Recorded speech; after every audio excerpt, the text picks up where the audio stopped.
নমস্কার। প্রথমেই আমি লেফট ইজ রাইট এই ফেসবুক পেজের সংগঠকদের ধন্যবাদ জানাচ্ছি আমাকে এখানে বলবার জন্য। তারা যে আমন্ত্রণ জানিয়েছেন সেই জন্য আজকে আমাকে এই ফেসবুক পেজের যারা সংগঠক আছেন তারা অনুরোধ করেছিলেন যে বর্তমান ভারত সরকারের বিদেশ নীতি সম্পর্কে কিছু কথা বলবার জন্য। এটা অত্যন্ত গুরুত্বপূর্ণ বিষয়, আমাদের দেশের বিদেশ নীতি। এখন পৃথিবীর যে কোনো দেশের বিদেশ নীতি নির্ভর করে মূলত দেশের অভ্যন্তরে কোন নীতি নিয়ে চলছে সেই সরকার, তার উপর। দেশের অভ্যন্তরে সরকার একটা নীতি নিয়ে চলবে আর বিদেশ নীতি আর এক রকম হবে, এইটা কখনোই হয় না। আর দ্বিতীয়ত, আমাদের দেশের অভ্যন্তরে আমরা কোন নীতি নিয়ে চলবো তার উপর নির্ভর করে যে অন্যান্য দেশগুলো তাদের সঙ্গে আমাদের সম্পর্ক কি হবে। যেমন ধরা যাক, যদি আমরা একটু পুরনো দিনে ফিরে যাই, যখন দক্ষিণ আফ্রিকায় বোথা নেতৃত্বে সরকার চলছিল, যে সরকার ছিল বর্ণবিদ্বেষী সরকার, অর্থাৎ কালো মানুষদের সেখানে দ্বিতীয় শ্রেণীর নাগরিক হিসেবে দেখা হতো। তো এই যে আভ্যন্তরীণ নীতি ছিল সেই সময় দক্ষিণ আফ্রিকার সরকারের, এই কারণে গোটা পৃথিবী সঙ্গে দক্ষিণ আফ্রিকার তৎকালীন সরকার সম্পর্ক রাখতে চাইলেও পৃথিবীর বেশিরভাগ দেশই তাদের সঙ্গে সম্পর্ক রাখেনি। হাতে গোনা দু চারটে দেশ যারা এই বর্ণবিদ্বেষবাদকে সমর্থন করে তারা বাদে। ঠিক একইভাবে আজকেও আমরা যে ধরনের কাজ বা সিদ্ধান্ত আমাদের দেশের অভ্যন্তরে চালাচ্ছি তার উপর নির্ভর করবে যে অন্যান্য দেশ আমাদেরকে কি চোখে দেখবে। আমাদের দেশ 2014 সালের পর থেকে তাতে কিছু গুরুত্বপূর্ণ পরিবর্তন এসেছে আভ্যন্তরীণ নীতির ক্ষেত্রে, যা আমাদের দেশে ছিল না অতীতে।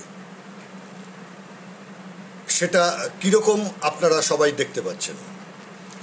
আমাদের দেশ স্বাধীনতার সময় আমরা ঠিক করেছিলাম যে এই দেশটা সব ভাষা সব ধর্মের মানুষের দেশ হবে। দুঃখের কথা, যখন দেশটা স্বাধীন হয়েছিল তখন একদল এই দেশ থেকে বেরিয়ে গেছিল এবং ধর্মের নামে তারা দেশ করেছিল। যারা ধর্মের নামে দেশ সংগঠিত করেছিল এবং দেশ চালাবার চেষ্টা করেছিল, তাদের পরিণতি কি হয়েছে আমরা সবাই জানি। ধর্মের নামে দেশ করলেও সেই দেশকে তারা এক রাখতে পারেনি। সেই দেশ দুভাগে ভেঙেছে, পাকিস্তান এবং বাংলাদেশ।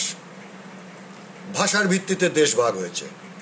ফলে যদি ধর্ম বা ভাষার ভিত্তিতে আমরা কখনো চলবার চেষ্টা করি আমাদের মতো বহু ধর্মের দেশ অথবা বহু ভাষার দেশ, বহু সংস্কৃতির দেশ, তাহলে কখনো আমাদের দেশ ঐক্যবদ্ধ থাকতে পারে না।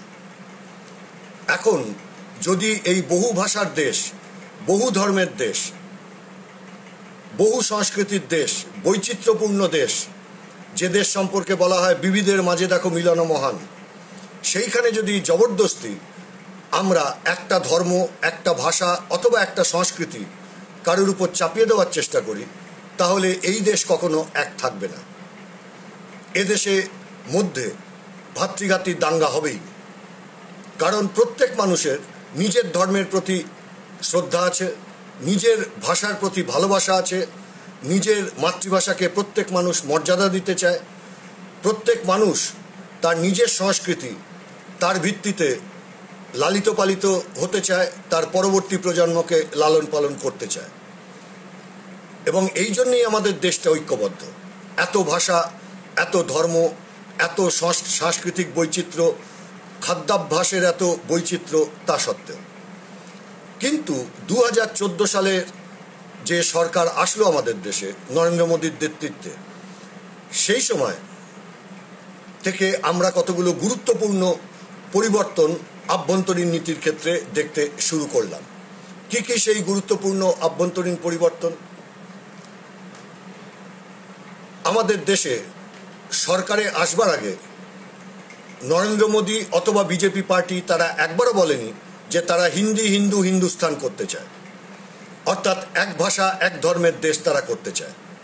তারা আচ্ছে দিনের স্বপ্ন দেখিয়ে সরকার প্রথমবার করেছিল, কিন্তু সেই সব আচ্ছে দিনের কথা ছেড়ে, অর্থাৎ সব কিষানের জন্য সরকার, সব বেকারের হাতে কাজ তুলে দেওয়ার জন্য সরকার, গোটা দেশের অর্থনীতিকে এগিয়ে নিয়ে যাওয়ার জন্য সরকার, একটা শক্ত ভিতের উপর দেশকে দাঁড় করানোর জন্য সরকার, এই সব বলে তারা ভোটে জিতেছিল। এবং গুজরাটের উন্নয়নের মডেল, যা ভারতবর্ষের কোনো মানুষ দেখেনি, যা সম্পর্কে ভারতবর্ষের কোনো মানুষের অভিজ্ঞতা ছিল না, সেই মডেলের স্বপ্ন দেখিয়ে, উন্নয়নের স্বপ্ন দেখিয়ে মানুষের কাছ থেকে ভোট আদায় করেছিল। কিন্তু সরকার গঠনের পর থেকেই তাদের কার্যকলাপের মধ্য দিয়ে স্পষ্ট হয়ে যায় যে তারা এই দেশে একটা ভাষা একটা ধর্ম জোর করে চাপিয়ে দিতে চায়। তার ফলে আমাদের দেশে যাকে পরিভাষায় বলে কিছু প্যারাডাইম শিফট, অর্থাৎ মৌলিক গুণগত কিছু পরিবর্তন আনবার চেষ্টা আমরা পরিলক্ষিত করলাম। এর ফলাফল আমাদের বিদেশ নীতিতেও আসলো।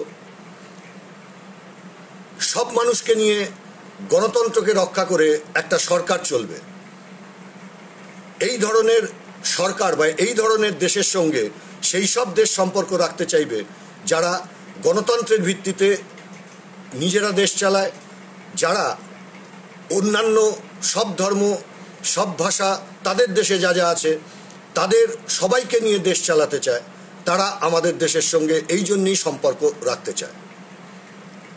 কিন্তু আমরা যখন এই গুরুত্বপূর্ণ পরিবর্তন দেখলাম আমাদের দেশে, এই গুরুত্বপূর্ণ পরিবর্তনের সাথে সাথে আমাদের দেশে যারা ছিল আমাদের দেশের চিরকালীন বন্ধু, যারা আমাদেরকে বিশ্বাস করত এবং আমরাও যাদের উপর ভরসা করতে পারতাম, সেই ধরনের অনেক মিত্র দেশ আমাদের পাশ থেকে সরে যেতে শুরু করলো। তারা বলল যে তোমার দেশের অভ্যন্তরের গণতন্ত্র কোথায়? তোমার দেশের অভ্যন্তরে এত ধর্মের মানুষ, সেইখানে তুমি জবরদস্তি একটা ধর্ম কেন তুমি চাপিয়ে দিতে চাইছো? এই সব প্রশ্ন আন্তর্জাতিক ক্ষেত্রে উঠল। এ সবের বিস্তারিতের মধ্যে আমি যাচ্ছি না, কোন সরকার কিভাবে বলেছিল আমি দেখাতে পারি। সেই সময় ভারতবর্ষ, তার সম্পর্কে জার্মানির চ্যান্সেলর তিনি কি কথা বলেছিলেন, অথবা সেই সময় ফ্রান্সের যিনি রাষ্ট্রপতি ছিলেন ওলাদে তিনি কি কথা বলেছিলেন। বারাক ওবামা আমাদের দেশে তাকে নিয়ে এসে পার্লামেন্টের যৌথ অধিবেশনে ভাষণ দেওয়ার ব্যবস্থা করে দিয়েছিল এই সরকার। তা সত্ত্বেও সেই সময় মার্কিন যুক্তরাষ্ট্র সঙ্গে আমাদের সম্পর্ক কি ছিল? আমাদের বিদেশ নীতি বা যে কোনো দেশের বিদেশ নীতি তৈরি করবার সময় দুটো জিনিস মাথায় রাখতে হয়। এক নম্বর, এমন নীতি আমরা গ্রহণ করব যে নীতিটা হবে আমাদের নিজস্ব, যাকে বলা হয় ইন্ডিপেন্ডেন্ট ফরেন পলিসি, যেটা স্বাধীনতার পর থেকে আমরা মেনে চলেছি। ইন্ডিপেন্ডেন্ট ফরেন পলিসি মানে কি? অর্থাৎ কোনো একটা দেশ, সেই দেশের সঙ্গে আমাদের সখ্যতা থাকতে পারে, মিত্রতা থাকতে পারে, সেই দেশের উপর আমাদের অনেক বেশি ভরসা থাকতে পারে, কিন্তু কোনো একটা দেশের নীতির সঙ্গে আমাদের নীতিকে সম্পূর্ণ মিশিয়ে তাদের জুনিয়র পার্টনার হিসেবে আমরা কখনো চলবার চেষ্টা করিনি। স্বাধীনতার পর তখন বিশ্ব পরিস্থিতি অন্য ছিল। সেই বিশ্ব পরিস্থিতিতে তৎকালীন সময় পৃথিবীতে যে দুটো ভাগ ছিল, অর্থাৎ একটা ইউনাইটেড স্টেটসের নেতৃত্বে একটা গোষ্ঠী, ন্যাটো গোষ্ঠী তাকে বলা হতো, আর একটা হচ্ছে সোভিয়েত ইউনিয়নের নেতৃত্বে যে গোষ্ঠী। তো আমাদের দেশ তো কোনো গোষ্ঠীতেই ছিল না। আমাদের দেশ নন অ্যালায়েন্ড মুভমেন্ট, অর্থাৎ জোট নিরপেক্ষ আন্দোলন, এই রাস্তা ধরেছিল। এবং কার্যত সেই সময় অবিভক্ত যুগোস্লাভিয়ার রাষ্ট্রপ্রধান মার্শাল টিটো, অনেকেই জানেন। পরবর্তী ক্ষেত্রে কিউবার রাষ্ট্রপ্রধান ফিদেল কাস্ট্রো, তিনিও এই জোট নিরপেক্ষ আন্দোলনে গুরুত্বপূর্ণ ভূমিকা পালন করেছিলেন। তা বলে কি রাশিয়ার থেকে আমরা কম সাহায্য পেয়েছি? অনেক সাহায্য পেয়েছি। আমাদের সব ভারী শিল্প তো ছিল রাশিয়ার সাথেই। তাদের সহযোগিতাতেই আমাদের দেশে ভারী শিল্প সমস্ত তৈরি হয়েছে। সে লৌহ ইস্পাতই বলুন, বিদ্যুতের ক্ষেত্রেই বলুন, সমস্ত ক্ষেত্রেই তাদের আমরা ধারাবাহিক লাগাতারভাবে সাহায্য পেয়েছি। ফলে আমাদের ন্যাচারাল অ্যালাই ছিল সেই সময়তে তৎকালীন সোভিয়েত ইউনিয়ন। তখনও তো আর টুকরো হয়নি, তখনও সমাজতন্ত্র ছিল। এখানে অনেকে অনেক প্রশ্ন করছেন, কিন্তু যেহেতু সংগঠকরা আমাকে বিদেশ নীতি নিয়ে বলতে বলেছেন, ফলে তার মধ্যেই আমি আমার কথা সীমাবদ্ধ রাখছি, অন্য কোনো বিষয়বস্তুর মধ্যে না গিয়ে। এখন যেটা আজকের বিশ্ব আমরা দেখছি, এই বিশ্ব পরিস্থিতি তৈরি হয়ে গেল 1990-এর পর থেকে।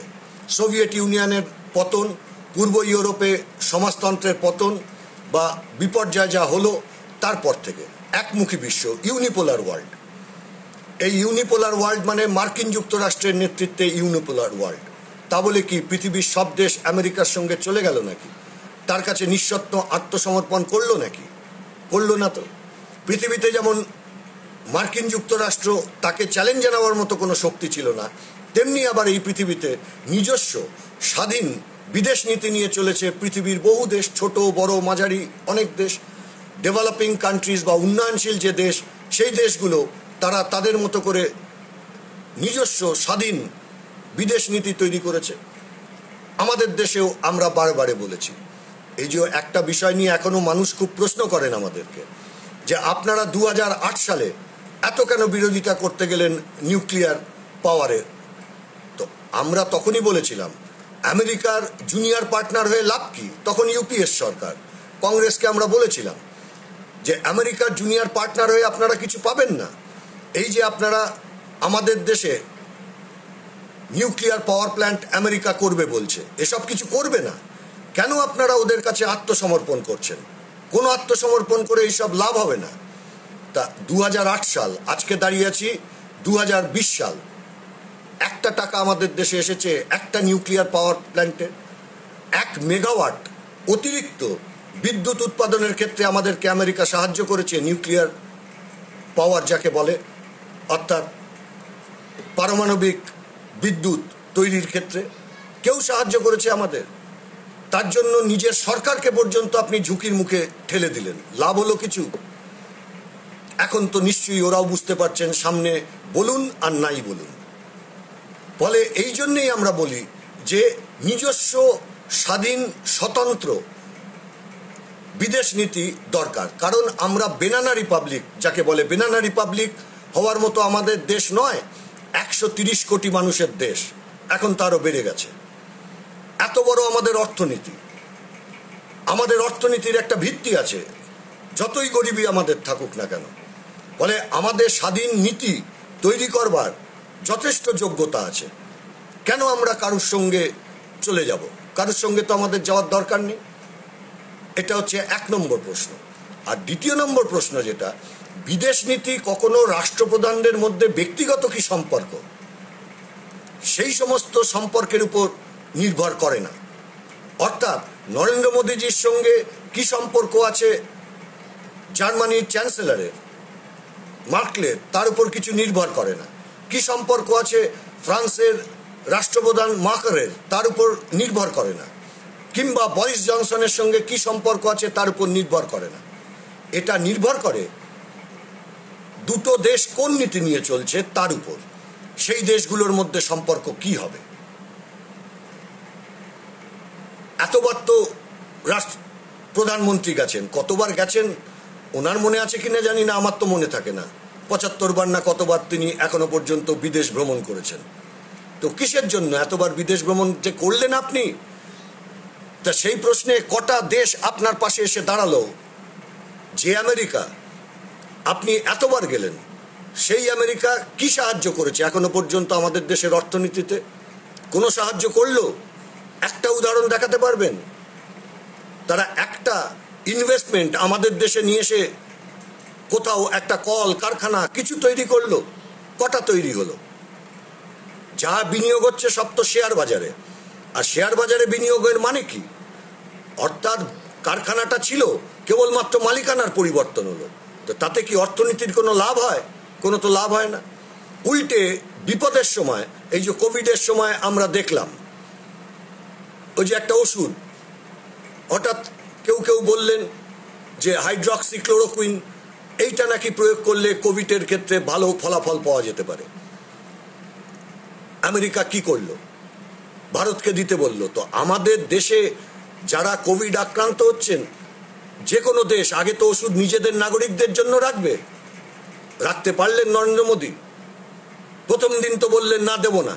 তারপর যেই ওখান থেকে ট্রাম্প এক হুমকি দিলেন, পরের দিন এখান থেকে হাইড্রক্সিক্লোরোকুইন তিনি পাঠাবার বন্দোবস্ত করলেন। তাহলে আমেরিকা কি আমাদের পাশে কখনো দাঁড়ায় নাকি? অতীতেও কখনো দাঁড়িয়েছে নাকি? যখন 71 সালে পাকিস্তানের সঙ্গে যুদ্ধ, ওই যে যার সঙ্গে বাংলাদেশের মুক্তিযুদ্ধের প্রশ্নও যুক্ত আছে, সেই সময় পাকিস্তানের সমর্থনে তো ওরা 7ম নৌবহর নিয়ে রওনা দিয়েছিল।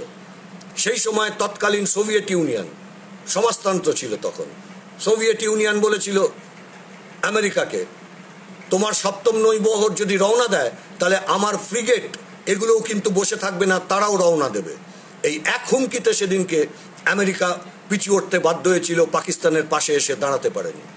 অতীতেও আমরা দেখেছি যে আমাদের দেশে একবার ওরা F-16 বিক্রি করছে, তারপর আমেরিকাকে গিয়ে পাকিস্তানকে গিয়ে F-19 বিক্রি করছে। আবার আমাদের দেশে এসে বলছে যে F-19 তুমি এই পাকিস্তানের আছে, তাহলে তোমাকে এখন F-21 যেতে হবে। এইভাবে তারা দুই দেশের মধ্যে ক্রমাগত যুদ্ধ লাগিয়ে নিজেদের বিমান তারা বেঁচে গেছে, এবং আমাদের লক্ষ লক্ষ কোটি কোটি টাকা, যে অর্থ আমাদের দেশের উন্নয়নে ব্যয় হতে পারত, সেই অর্থ তারা এই যুদ্ধের জিগির জাগিয়ে তুলে রেখে দুই দেশকেই অস্ত্র কিনতে বাধ্য করেছে। তাতে কার লাভ? কোন দেশের জনগণের লাভ? কোনো লাভ আছে? এটা ঠিকই আমাদের মিলিটারির দিক থেকে অবশ্যই আত্মনির্ভর হতে হবে, এ ব্যাপারে কোনো সন্দেহ নেই। আমাদের যদি কেউ কখনো আক্রমণ করে, আমরা আগ বাড়িয়ে কাউকে আক্রমণ করব না, এটা ভারতবর্ষের বরাবরের নীতি। কিন্তু আমাদেরকে কেউ যদি আক্রমণ করে, আমরা যেন তার জবাব দিতে পারি। তার জন্য আমাদের মিলিটারির দিক থেকে প্রস্তুতি রাখতে হবে, তার জন্য যা খরচ করতে হবে তা করতে হবে, এই নিয়ে কোনো সন্দেহ নেই আমাদের। কিন্তু প্রতিবেশী দেশগুলোর সঙ্গে আমাদের সম্পর্ক কি হবে? এই যে অটল বিহারী বাজপেয়ীজি, আমাদের সঙ্গে বহু প্রশ্নেই ওর মিলত না। উনিও বলতেন যে আপনাদের বামপন্থীদের সঙ্গে তো আমাদের মিলবে না, কিন্তু উনিও আমাদের একটা কথা ধার করে বারে বারে বলতেন, you can't change your neighbours. তুমি তোমার প্রতিবেশী দেশ পাল্টাতে পারবে না, এ সুযোগ নেই। আমার প্রতিবেশী আছে এখন নেপাল, ভুটান, শ্রীলঙ্কা, বাংলাদেশ, পাকিস্তান, চীন। আমি কি এগুলো পাল্টাতে পারবো? আমি চাইলেও কালকে গিয়ে কি আমেরিকার প্রতিবেশী হয়ে যেতে পারবো? আমি কালকে গিয়ে কি ইউরোপের কোনো দেশের প্রতিবেশী হয়ে যেতে পারবো? কখনোই হয়ে যেতে পারবো না। এই জন্যই আমাদের ফরেন পলিসি কি, যে ইউ ক্যানট চেঞ্জ ইউর নেবার, try to change the relationship with your নেবার। তোমার প্রতিবেশীর সঙ্গে যদি খারাপ সম্পর্ক থাকে, সেই সম্পর্কটাকে তুমি ডেভেলপ করবার চেষ্টা করো। পাকিস্তানের সঙ্গে আমাদের বরাবরের সমস্যা থাকবার একটা বড় কারণ হচ্ছে ওরা ধর্মের ভিত্তিতে দেশ করতে চলে গেল, আর আমরা ধর্মনিরপেক্ষতার ভিত্তিতে দেশ করলাম। ফলে নীতিগত তফাৎ, ফলে সে ঝামেলা থাকবে। আর ওরা বারে বারে ওই কাশ্মীরে উগ্রপন্থীদের ওরা সমর্থন করেছে, এ তো কোনোদিন মেনে নেওয়া যায় না। বারে বারে আন্তর্জাতিক মঞ্চেও আমরা বলেছি, আবার মিলিটারির দিক থেকে আমাদের প্রস্তুত থাকতে হবে, এই ব্যাপারে কোনো আমাদের সন্দেহের অবকাশ নেই। কিন্তু নেপাল কবে আমাদের বিরোধিতা করেছে বলুন তো? কোনোদিন তো করেনি। চোখ বুজে চিরদিন আন্তর্জাতিক মহলে আমাদেরকে সমর্থন করেছে। ভুটান চোখ বুজে চিরদিন আমাদের সঙ্গে আন্তর্জাতিক মহলে সমর্থন করেছে। বাংলাদেশ ওই মাঝখানে একটু ওদের যখন মিলিটারি রাজ চলতো, সেই সময়টুকু বাদ দিলে বাংলাদেশ বরাবর আমাদের মিত্র। আরে ওদের মুক্তিযুদ্ধে সবচাইতে বেশি সহযোগিতা করেছে তো আমাদের দেশ। ওদের দেশে যারা মৌলবাদী শক্তি, তারা চায় না ভারতবর্ষ নামক ধর্মনিরপেক্ষ দেশটার সঙ্গে ভালো সম্পর্ক বাংলাদেশ রাখুক। কিন্তু এখনকার বাংলাদেশের সরকার তারা তো ভারতবর্ষ যে ধর্মনিরপেক্ষতার সঙ্গে চলছে আর মৌলবাদীদের বিরুদ্ধে এখনকার বাংলাদেশের সরকার, সেই জন্য ওদের সঙ্গে আমাদের এত ভালো সম্পর্ক। তার সঙ্গেও এখন খারাপ সম্পর্ক, সেও এখন আমাদের বিশ্বাস করছে না।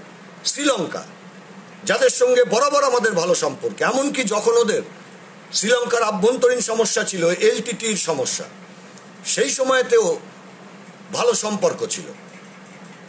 আর এখন শ্রীলঙ্কার সঙ্গে কি সম্পর্ক আপনি বলুন তো? শ্রীলঙ্কার বন্দর, সেই বন্দর ও চীনের হাতে তুলে দিচ্ছে। কেন তুলে দিচ্ছে? ইরান বরাবর আমাদের সস্তায় তেল দেয়। আমেরিকা কোনোদিন আমাদের তেল দিয়েছে? বলুন না। পৃথিবীতেও অন্যতম অয়েল রিচ কান্ট্রি হচ্ছে বা তেল সম্পদে সমৃদ্ধ দেশ হচ্ছে আমেরিকা। এক ব্যারেল তেল দিয়েছে নাকি কোনোদিন আমাদের? এক ব্যারেলও তেল তো দেয়নি আমাদের। তাহলে মধ্যপ্রাচ্য আমাদের তেল দিয়েছে, তার মধ্যে সবচাইতে বেশি তেল এবং গ্যাস আমাদেরকে ইরান দিত। আর তুমি আমেরিকার চাপে পড়ে সেই ইরানের সঙ্গে সম্পর্ক খারাপ করলে লাভ হলো? তোমাকে দেবে আমেরিকা গ্যাস, দেবে আমার দেশকে ন্যাচারাল গ্যাস? তা তো দেবে না। তাহলে কিসের জন্য তুমি ওর সঙ্গে সম্পর্ক? কেন? বিদেশ নীতির মানেটা কি? আমার বিদেশ নীতি এমন হতে হবে যে বিদেশ নীতিতে আমি আমার দেশ কতটা বেশি ফায়দা তুলতে পারে। আর বিশেষ করে পোস্ট 91 এইখানে তো বিদেশ নীতির প্রশ্নে দেওয়া নেওয়া একটা খুব বড় সম্পর্ক।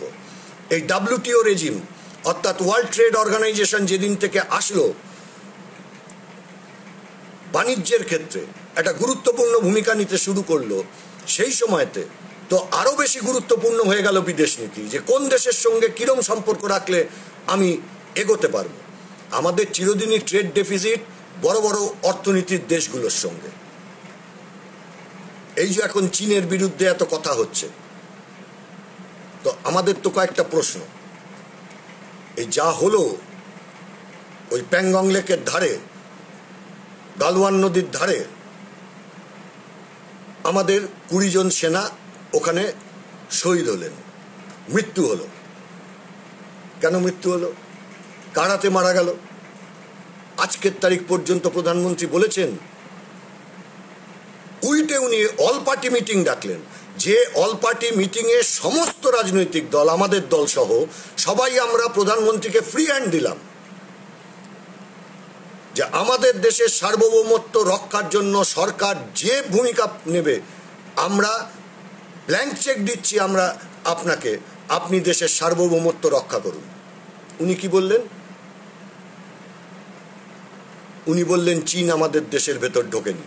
তা চীন যদি নাই ঢুকে থাকে তাহলে ওই 20 জন সেনাকে মারল কে? উনি তো বললেন যে চীন আমাদের দেশে নাকি ঢোকেনি। তার মানে ওর কথার মধ্য দিয়ে কি আন্তর্জাতিক মহলের কাছে বার্তা গেল? তাহলে আমাদের সেনারা চীনের ভেতরে ঢুকেছিল, সেই জন্য চীনারা আমাদের সৈনিকদের হত্যা করেছে। ওর কথার মধ্য দিয়ে তো এটাই প্রমাণিত হলো। কিসের জন্য আপনি বললেন? আজকের তারিখ পর্যন্ত আপনি চীনের নাম নিতে পারছেন না।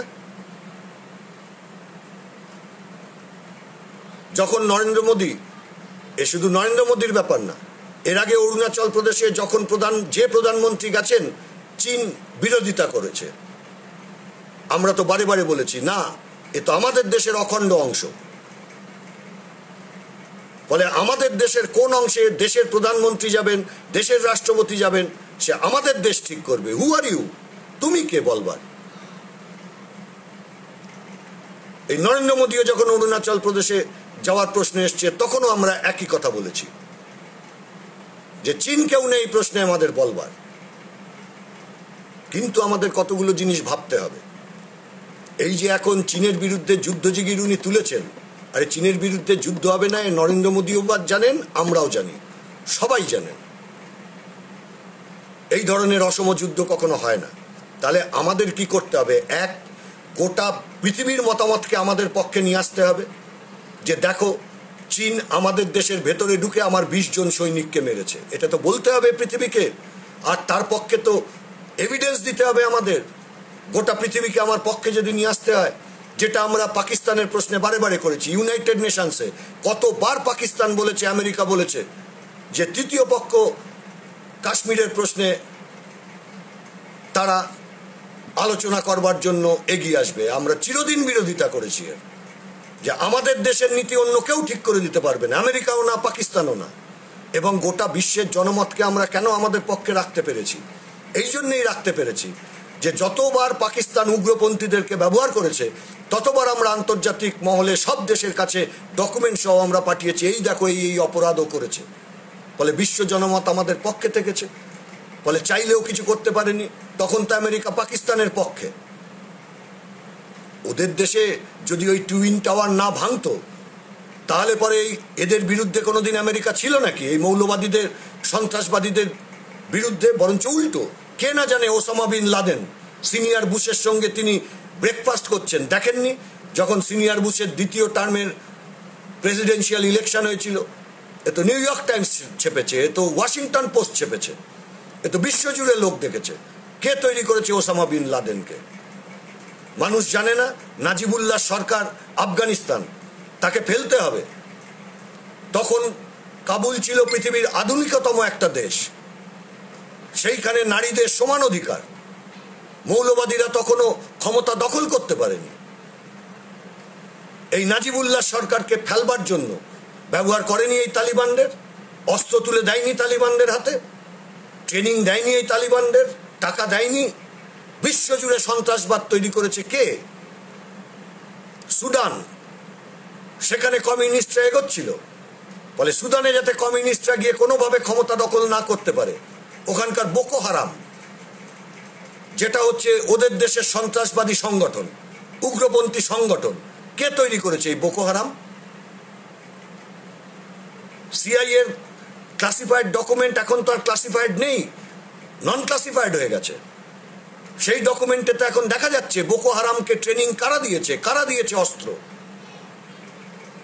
বলে চিরদিন আমেরিকা তারা অন্যান্য দেশকে ডিস্টার্ব করবার জন্য এই উগ্রপন্থীদের পক্ষে দাঁড়িয়েছিল। এই কাশ্মীরেও তারা উগ্রপন্থী যখন ওখান থেকে পাঠাতো পাকিস্তান, তখন তো আফগানিস্তান ওর হাতে ছিল না, এদেরকে পিছন থেকে সাহায্য করত। আর আফগানিস্তানে যেদিনকে নাজিবুল্লাহ সরকারকে পেলে তালিবানকে ক্ষমতায় এনেছিল এই আমেরিকা,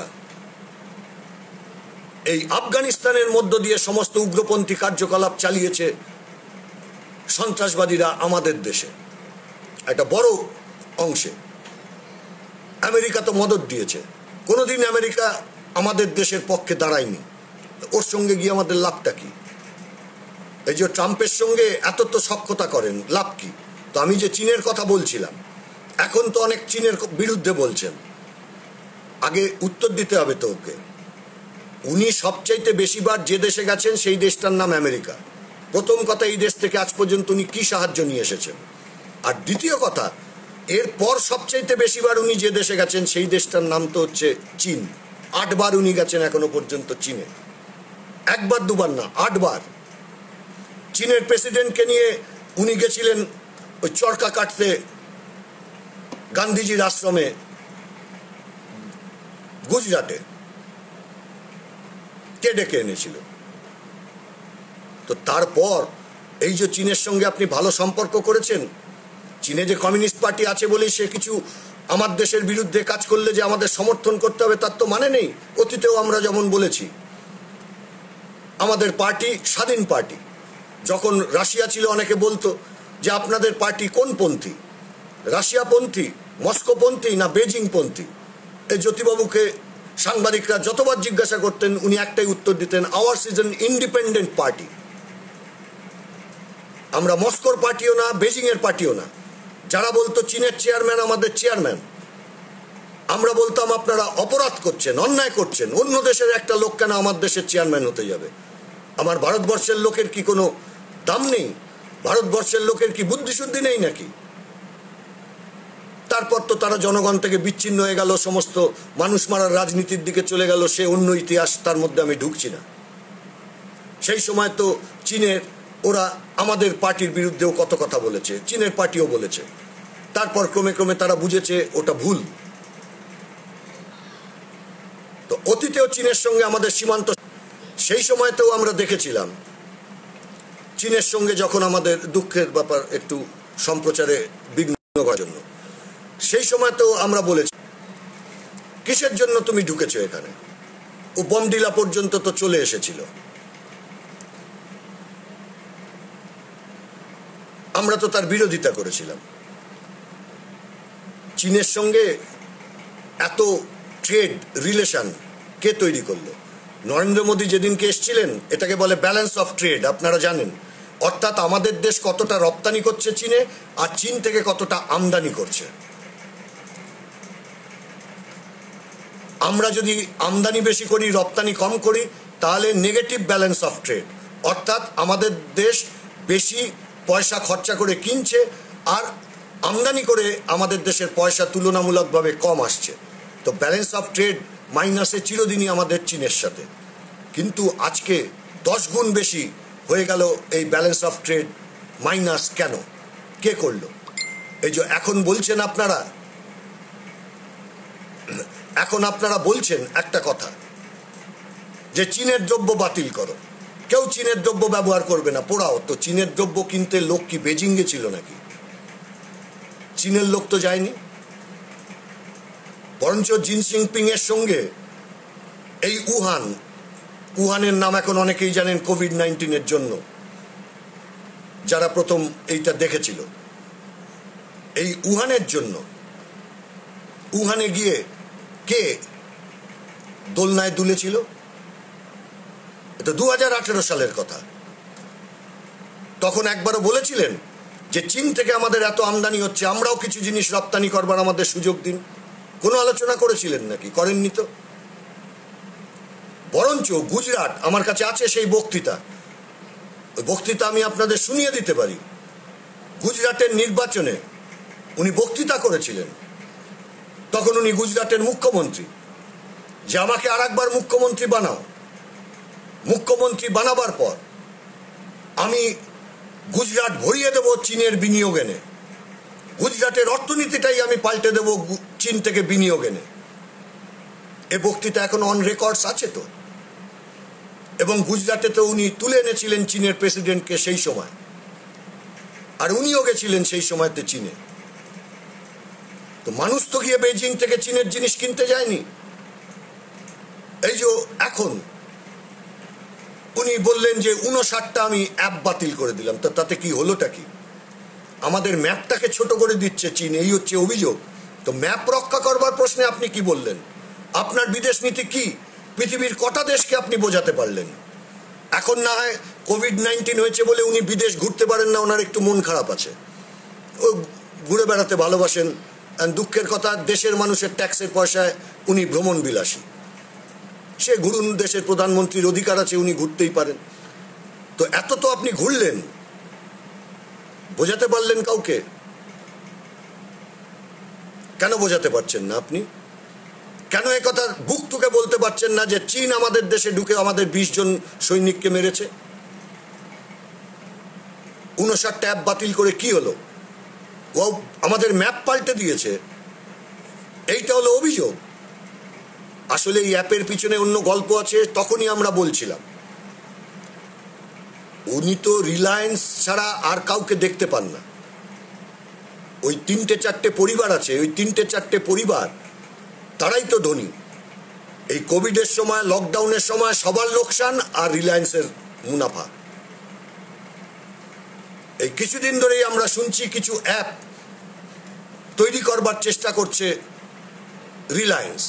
তার জন্য তারা গাঁটছড়া বাঁধবে ফেসবুকের সঙ্গে, তার জন্য তারা গাঁটছড়া বাঁধবে গুগলের সঙ্গে। এ বেশ কিছুদিন ধরে আমরা শুনছিলাম। সে বাদু, তাতে তো আপত্তির কিছু নেই। তারা যদি আরো সস্তায় আরো ভালো অ্যাপ আনে, তাহলে মানুষ সেটাই ব্যবহার করবে। কিন্তু ওই রিলায়েন্সের অ্যাপকে আপনি চালাতে বাধ্য করবেন, তার জন্য আপনি চাইনিজ অ্যাপ তার থেকে মানুষকে বঞ্চিত করবেন, এটা হতে পারে নাকি? অথচ এই রিলায়েন্স তারা কি করে, এই যে 5G আনবে বলছে, সমস্ত তার চিপ, রিলায়েন্সের ফোনে যত চিপ ব্যবহার হয় চীন ছাড়া কোনো দেশ থেকে আসে না, এমনকি তাইওয়ান থেকেও নেয় না, ভিয়েতনাম থেকেও নেয় না। এই সব চিপ তারা নিয়ে আসে চীন থেকে। চীনে এখন 7G চলছে। এই যে 5G টেকনোলজি, নিয়ে আসবে বলছে। এই 5G টেকনোলজি কি গুগল দিচ্ছে নাকি?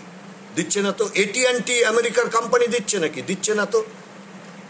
ফেসবুক দিচ্ছে নাকি? দিচ্ছে না তো। এই 5G টেকনোলজি সব তো আপনি চীন থেকে নিয়ে আসছেন।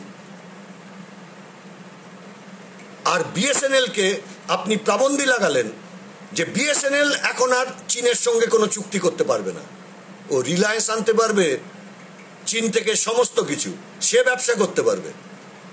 আর BSNL রাষ্ট্রায়ত্ত কোম্পানি, সে ব্যবসা করতে পারবে না।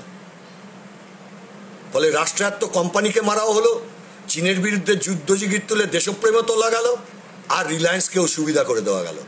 এক ডিলে 2 পাখি শুনেছিলাম, এখন এক ডিলে 3 পাখি উনি মারছেন। কতদিন লোককে বোকা বানাবেন আপনি? কতদিন? যখনই বিপদে পড়েন তখনই উনি একটা করে যুদ্ধের কথা বলেন।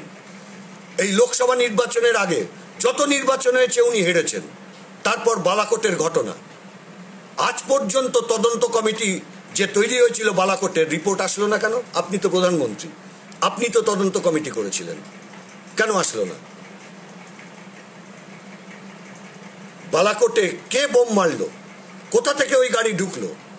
কেন সমস্ত নিরস্ত্র সৈনিকদের সেদিনকে ট্রাকে করে পাঠানো হচ্ছিল? কে দেবে তার উত্তর? আপনি তো কবে করলেন সেই তদন্ত কমিটি? তারপর তো 1.5 বছর কেটে গেল। 1.5 বছরেও তদন্ত কমিটির রিপোর্ট আসলো না কেন?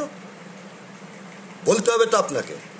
পাঠানকোট মিলিটারি বেসের মধ্যে ঢুকে পড়লো 4-5 জঙ্গি, আমাদের সব সৈনিকদের মেরে দিল।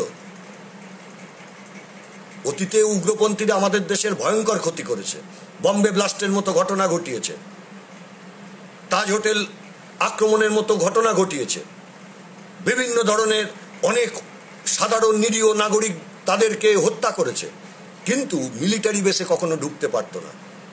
আর সবচাইতে বেশি মিলিটারি বেসে ঢুকেছে এই 56 ইঞ্চি ছাতি যেদিনকে প্রধানমন্ত্রী ঘোষণা করেছেন সেই দিন থেকে। কেন এত মিলিটারি বেস উগ্রপন্থীরা ঢুকতে পারছে? উত্তর দিতে হবে তো ওকে, প্রধানমন্ত্রীকে। ওকে উত্তর দিতে হবে তো। পাঠানকোট আজকে 2016 সালের ঘটনা, 2020 সাল পর্যন্ত আপনি রিপোর্ট বার করতে পারলেন না তদন্ত কমিটির। সেই প্রশ্নে আপনি পাকিস্তানকে কোণঠাসা করতে পারছেন না।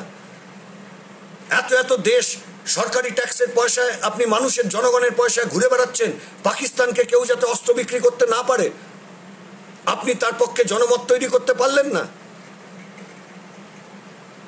আপনি যে ট্রাম্পের কথায় উঠছেন বসছেন, ও আপনাকে এসে ওই নমস্তে ট্রাম্পের সময়তে $3 মিলিয়ন অস্ত্র গছিয়ে গেল। ওদিকে পাকিস্তানকেও বিক্রি করছে ওর লকহিড কর্পোরেশন, ওর জেনারেল মোটরস। আটকাতে পারলেন না তো। তাহলে কি আপনার বিদেশ নীতি? আরে বিদেশ নীতি এ কারুর সঙ্গে, রাষ্ট্রপ্রধানের সঙ্গে আর এক রাষ্ট্রপ্রধানের কি সম্পর্ক তার উপর নির্ভর করে না। এই কি রাজা রাজরাদের ব্যাপার? আগেকার দিনে হতো, রাজা নিজের ছেলের সঙ্গে আর এক রাজার মেয়ের বিয়ে দিতেন, 2 রাষ্ট্রের মধ্যে সম্পর্ক ভালো হতো। আজকালকার দিনে এইসব হয় নাকি? আধুনিক পৃথিবীতে নির্ভর করে আভ্যন্তরীণ নীতিটা কি, তার উপর নির্ভর করে। কিসের উপর? আন্তর্জাতিক ক্ষেত্রে কোন নীতি নিয়ে আপনি চলছেন তার উপর। আপনি ইসরায়েলের সঙ্গে গেলেন, কি লাভ হলো? এই যে এখন অভিযোগ উঠছে কতগুলো চাইনিজ অ্যাপ, তারা আমাদের সমস্ত ব্যক্তিগত ডিটেলস নিয়ে নেবে। আপনি যে আরোগ্য সেতু অ্যাপ করেছেন, কে তৈরি করেছে এই আরোগ্য সেতু অ্যাপ? এ কি দেশি অ্যাপ? এ তো ইসরায়েলের তৈরি করা অ্যাপ। এই অভিযোগ আছে যে ইসরায়েলের গোয়েন্দা সংস্থা মোসাদ, তাদের ইনভলভমেন্ট আছে এর মধ্যে। আর মোসাদ হচ্ছে পৃথিবীর ডেডলিয়েস্ট, ভয়ঙ্করতম গোয়েন্দা সংস্থা, যারা গোপন হত্যা সংগঠিত করে। এবং অভিযোগ এই আরোগ্য সেতুতে আমাদের সমস্ত কটা ফিল্ড আপনি দেখবেন, যদি ফিল আপ করেন, আগামী দিনে পৃথিবীতে মেডিকেল সায়েন্সের ক্ষেত্রে জিন ম্যাপিং হবে আসল কথা। এবং জিন ম্যাপিং এর ভিত্তিতে, অর্থাৎ আমি যে ওষুধ খাবো একই সিমটম থাকলেও আপনাকেও একই ওষুধ দেওয়া হবে তার মানে নেই। জিন ম্যাপিং এর উপর নির্ভর করবে কাকে কি ওষুধ দেবে, তার উপর আগামী দিনের মেডিকেল সায়েন্স ট্রিটমেন্ট করবে। এই আরোগ্য সেতুর মধ্য দিয়ে সব কিছুতে ইসরায়েলের হাত কোলে গিয়ে জমা পড়ছে। কেন? ভারতবর্ষের নিরাপত্তার সেক্ষেত্রে দরকার নেই? গুগলের বিরুদ্ধে তো অভিযোগ, গুগল আমেরিকান প্রেসিডেন্সিয়াল ইলেকশনের আগে তথ্য তুলে দিয়েছে, গুগলের বিরুদ্ধে তো অভিযোগ, ফাইন হয়েছে ইউনাইটেড কিংডমে। সেই সময়তে সে টেরেসা তার পার্টির হাতে তথ্য তুলে দিয়েছে, তার জন্য সে ক্ষমা চাইতে বাধ্য হয়েছে। প্রমাণিত অভিযোগ। সেই গুগল নিরাপদ? রিলায়েন্স এ নিরাপদ? গোটা দেশটাকে লুট করছে, এরাতে নিরাপদ দেশের মানুষ? কেন আমার তথ্য ওর কাছে যাবে? কি গ্যারান্টি আপনি দিচ্ছেন? দেশ মানে আপনি রিলায়েন্স বোঝেন? ওটা দেশভক্তি? রিলায়েন্সকে ভক্তি করা মানে দেশভক্তি? আমার দেশের ট্রেন আপনি বেচে দেবেন রিলায়েন্সের হাতে, আমার দেশের কয়লা খনি বেচে দেবেন, গ্যাস বেসিন বেচে দেবেন, তেলের কোম্পানি বেচে দেবেন। দেশ মানে রিলায়েন্স নাকি? দেশ মানে মুকেশ আম্বানি নাকি? দেশ মানে গৌতম আদানি নাকি? দেশ মানে 130 কোটি মানুষ। এই দেশের নীতি মানে 130 কোটি মানুষের জন্য আপনার নীতি কি? তার উপর নির্ভর করবে গোটা পৃথিবী আপনাকে স্যালুট করবে না গোটা পৃথিবী আপনাকে নিয়ে হেয় করবে। ট্রাম্পের পিছন পিছন ঘুরে কি লাভ হলো আপনার? নমস্তে ট্রাম্প করলেন, $3 মিলিয়ন হেলিকপ্টার বেচে দিয়ে চলে গেল। এতবার করে আপনি ফ্রান্সে গেলেন, রাফায়েল আপনাকে বেচতে রাজি হলো, ভালো কথা। অনিল আম্বানি কেন তার মেনটেনেন্সের দায়িত্বে? জীবনে এরোপ্লেন কেন? একটা সাইকেল তৈরি করেছে নাকি ও কোনোদিন? এবং ওদের দেশে প্রথমে তো রিপোর্ট বেরোলো, তারপর চাপের মুখে পড়ে মাখার, যেহেতু এত বড় ডিল যদি বাতিল হয়ে যায় ওদের অর্থনীতিতে প্রভাব হবে, সেই জন্যে অতীতের সত্য তারা চেপে গেল। অনিল আম্বানি কিসের জন্য আমাকে বোঝান তো, দেশের মানুষকে বোঝান তো। আপনি বুকের পাটা থাকলে 56 ইঞ্চি খালি কথায় কথায় বলেন। অনিল আম্বানি কি বোঝে যুদ্ধ বিমানের?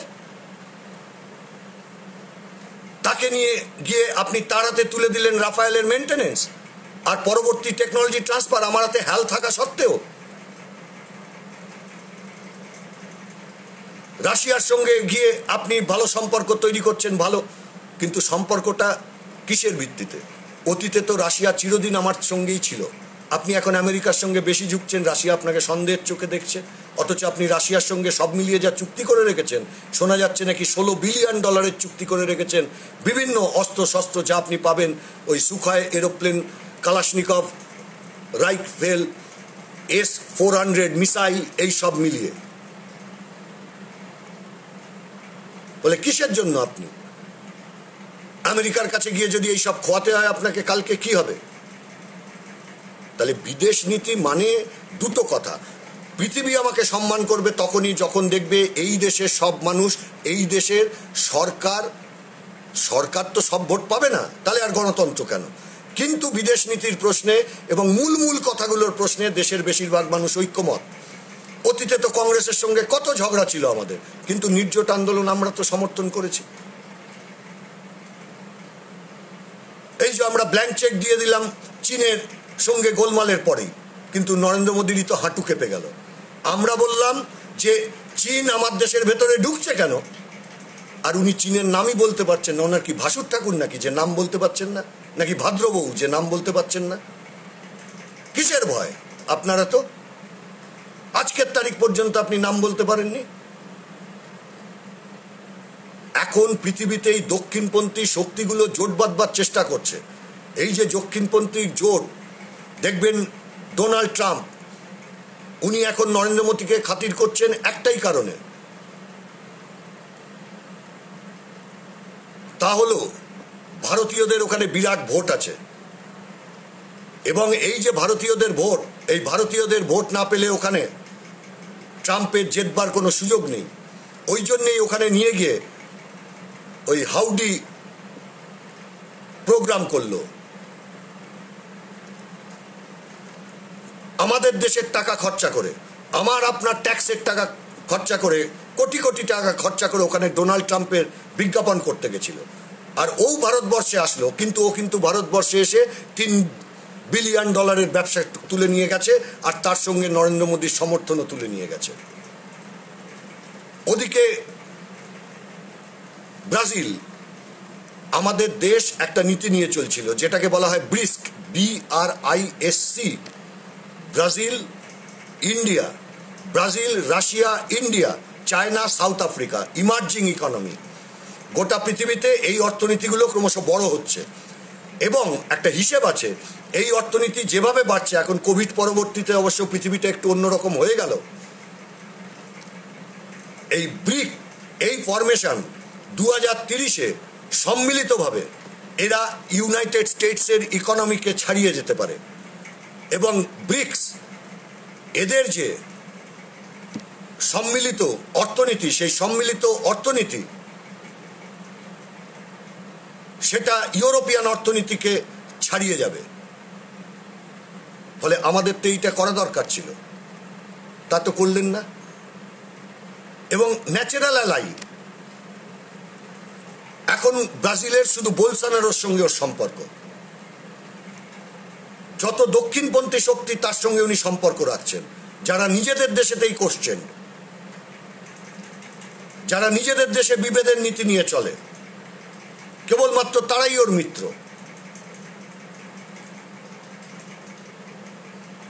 এবং এরাই পৃথিবীটা এখন চালাবার চেষ্টা করছে, যারা মানুষে মানুষে বিভেদ সৃষ্টি করে রাখতে চায় আর ফাঁকতালে গোটা পৃথিবীর সব সম্পদ কিছু ধনীর হাতে তুলে দিতে চায়। আমেরিকাতেও তাই হচ্ছে। ওখানে কালো সাদা এথনিক এই সমস্ত গোলমাল লাগিয়ে দিচ্ছে। আরে কে আমেরিকার অরিজিনটা কে বলতে পারবে? ওই যে উনি ওই পাহাড়ে চলে গেলেন, যে পাহাড়টা হচ্ছে ওখানকার শ্বেতাঙ্গদের প্রাইড, অর্থাৎ শ্বেতাঙ্গদের গর্ব, বর্ণবিদ্বেষের পীঠস্থান, সেইখানে গিয়ে উনি এবার বক্তৃতা করলেন 4 জুলাই ওদের স্বাধীনতা দিবসের দিনকে। বার্তা দিলেন যে তোমরা ব্ল্যাকরা তো মাত্র এই দেশের 14% ভোটার, ফলে তোমাদের ভোট দরকার নেই। এখানে ওই বার্তা দিচ্ছে মানুষকে ভাগ করে দাও। এই হচ্ছে এদের নীতি। তো এই নীতি নিয়ে চলে কখনো আমাদের দেশের মানুষের কোনো লাভ হচ্ছে? কোনো তো লাভ হচ্ছে না। সেই জন্যেই আমরা বলেছি আপনার আভ্যন্তরীণ নীতি এটাও হচ্ছে মানুষের বিরুদ্ধে, আর আপনার বিদেশ নীতি এটা হচ্ছে দেশের বিরুদ্ধে, দেশের স্বার্থের পরিপন্থী। আপনি এই যে এত এত দেশ গেলেন, সেই সব দেশ থেকে কোনো ইনভেস্টমেন্ট নিয়ে আসতে পারেননি, ফরেন ডাইরেক্ট ইনভেস্টমেন্ট। আমি দেশ খুলে খুলে আপনাদের দেখিয়ে দেব যে কটা কোম্পানি আমার দেশে এসে তারা কারখানা করেছে, আর কারা আমাদের দেশে শেয়ার মার্কেটে ইনভেস্ট করছে। অর্থাৎ মারুতি আমাদের তৈরি কোম্পানি ছিল, জাপান কিনে নিয়ে চলে গেল, তাতে লাভটা কি হলো? দেশের কোনো লাভ হলো? দেশে কোনো নতুন কারখানা হলো? কারুর অতিরিক্ত এমপ্লয়মেন্ট হলো? তাহলে শেয়ার ট্রান্সফারের মধ্য দিয়ে ডাইরেক্ট কোনো ফরেন ইনভেস্টমেন্ট আসলে আমাদের লাভ নেই। আসা দরকার যেটা, সেটা হচ্ছে এখানে কেউ কারখানা করুক। এই যে এখন উনি বলছেন সব নাকি দলে দলে চীন ছেড়ে এখানে আসবে। এই কোন পাগল এখানে আসবে? দাঙ্গাবাজ ভারতবর্ষে সেখানে আসবে? যে ভারতবর্ষে আপনি পিছিয়ে নিয়ে চলে যেতে চাইছেন আজ থেকে 4000 বছর আগে, ওই যেরকম সৌদি আরবে চলে মেয়েদের ড্রাইভিং লাইসেন্স নেই, এখানেও আপনার সরকার টেক্সট বুক বার করছে, মেয়েদের কাজ কেবলমাত্র সংসার প্রতিপালন করা। কোনো পাগল আসবে এই দেশে যারা বলে মেয়েরা নাইট ডিউটি করবে কেন? যে দেশের মুখ্যমন্ত্রী বলে। কোনো পাগল এই দেশে ডাইরেক্ট ইনভেস্টমেন্ট কোনো কারখানা কিছু খুলবে নাকি? কখনো কিছু খুলবে না। ওই জন্য ওরা খালি শেয়ার মার্কেটের মধ্য দিয়ে আসে, যদি কখনো দেখে বিপদ টাকা তুলে নিয়ে পালিয়ে যাবে। টাকা তুলে নিয়ে পালিয়ে গেলে রাতারাতি আমাদের দেশের অর্থনীতি ভেঙে পড়বে। ফলে আমাদের দেশে নিজস্ব অর্থনীতিকে যদি আমরা শক্তিশালী না করতে পারি, তাহলে ফরেন ডাইরেক্ট ইনভেস্টমেন্ট সেটাও আসবে না। ফরেন পলিসির ক্ষেত্রে আমরা ডমিনেট করতে পারবো না। ট্রাম্পের ল্যাজ হয়ে আমাদের কোনো লাভ নেই। দেশের কোনো লাভ নেই। যেমন মুকেশ আম্বানি, অনিল আম্বানি কি গৌতম আদানি এইরকম 5-7টা পরিবার, তাদের ল্যাজ মোটা করে দিয়ে আমাদের দেশের মানুষের কোনো লাভ নেই। আমাদের দেশের মানুষকে ঐক্যবদ্ধ করবার বদলে জাত ধর্মের ভিত্তিতে টুকরো করে দিয়ে আমাদের দেশের কোনো লাভ নেই। আমাদের দেশের আভ্যন্তরীণ গণতন্ত্রকে দুর্বল করে দিয়ে, যুক্তরাষ্ট্রীয় কাঠামোকে দুর্বল করে দিয়ে পৃথিবীর সামনে আমরা কোনোদিন উজ্জ্বল ভাবমূর্তি দেখাতে পারবো না। সেই জন্যে আমাদের দাবি যে আমেরিকার ল্যাজ হতে যাবেন না। আমাদের দেশের স্বার্থ রক্ষাকারী স্বাধীন বিদেশ নীতি আপনি তৈরি করুন। ব্যক্তিগত বন্ধুত্বের ভিত্তিতে কোনোদিন বিদেশ নীতি চলতে পারে না। আর আভ্যন্তরীণ নীতির ক্ষেত্রে আম্বানি আদানির ল্যাজ মোটা করলে দেশের অর্থনীতি কখনো বড় হবে না। 5 ট্রিলিয়ন অর্থনীতি তো বহু দূরের ব্যাপার, বহু দূরের ব্যাপার। আপনি এখনো নাকানি চোবানি খাচ্ছেন, $2 ট্রিলিয়ন আপনি করতে পারেননি আমাদের দেশের জিডিপিকে।